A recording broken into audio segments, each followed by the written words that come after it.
Hey everybody, Scrap and Salvage here. Another week, another slew of vintage finds. Let's show you some of the things we got.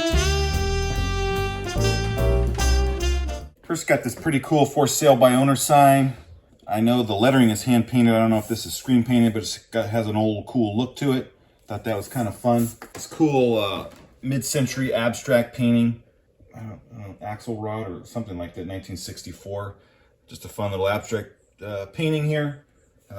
Probably could use a new frame and a cleaning, but I liked it. Got a good little look to it, so grab that. And then we've got this thick oil picture of a moody man here. I liked it. Love the time it would take to get this layers of paint on here. Thought that was kind of fun, but definitely for a specific buyer. Could be Jesus. I'm not too sure, but probably Alpha Omega little sign on the back says, "And now nothing." J.P. Peters, August 1951. It also has authentication right here. Also got these vintage tiki wall decor of a fork and spoon, oversized. Kind of a fun little addition. This was also in this bar, so I had to grab those. But just cool hand carved pieces to give your space some decor. Kind of fun to see this oversized stuff. Some Coleman lanterns. I think it's a 49 Coleman lantern. These little bases polish up really nice. People collect them. They, fix them up. This one I think is a 65 Coleman lantern. Here's a little stove burner from 75. Lanterns usually sell for me, and specific ones can bring you a good amount of money. This is a pin reel, 704Z, brand new in the box. Grab that. Never been put on a reel. Has a literature in it, so it's always great to have. I think it's an 80s or late 70s model. It's a cool little clipboard, little small version, Pasadena, California. That's local city to us. Got a kind of a newer Daisy Red Ryder, probably from the 70s, 80s.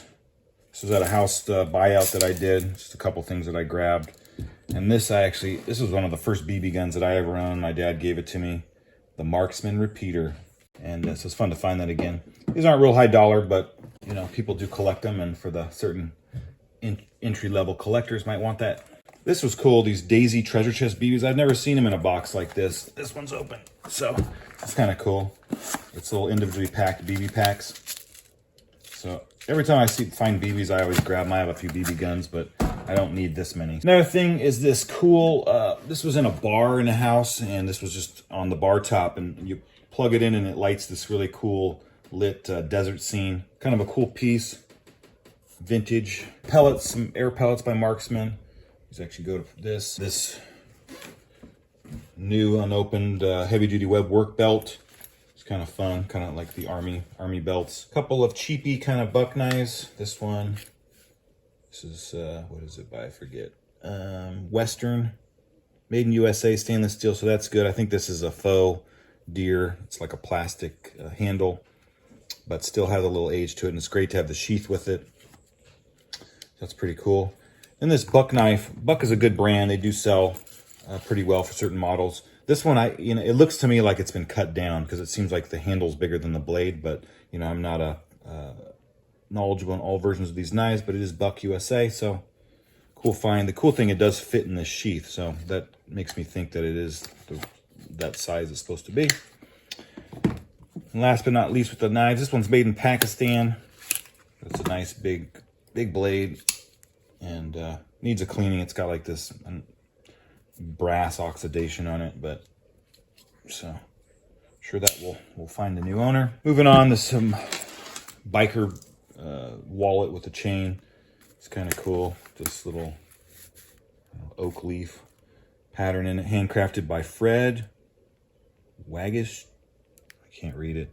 My eyes are bad, but basically new, never been used really, so it's kind of cool. A couple tool things here for the machinists. This is Lufkin. This is a radius gauges.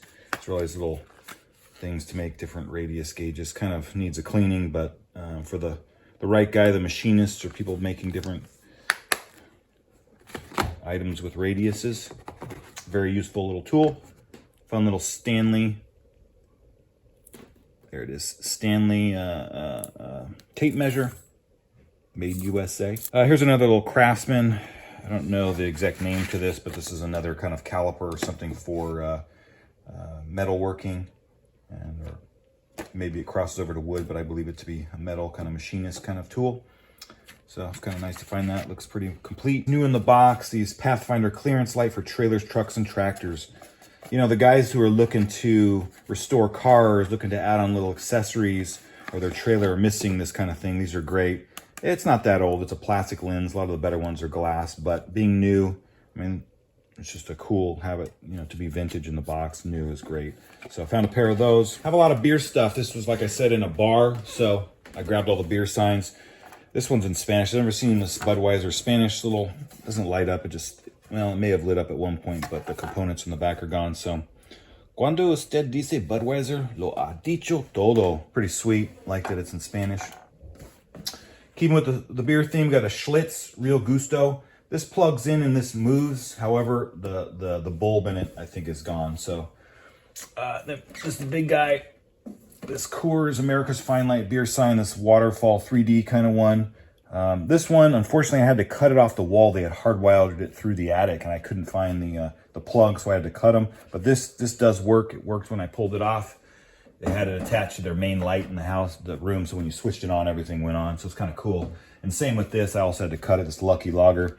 This one, I pulled it off, and the top came off, and it looks like there's this little kind of this plastic sheet that's on the inside is kind of melted away a little bit. So I know it works. So last but not least, we have these cool Japanese drip glaze mugs.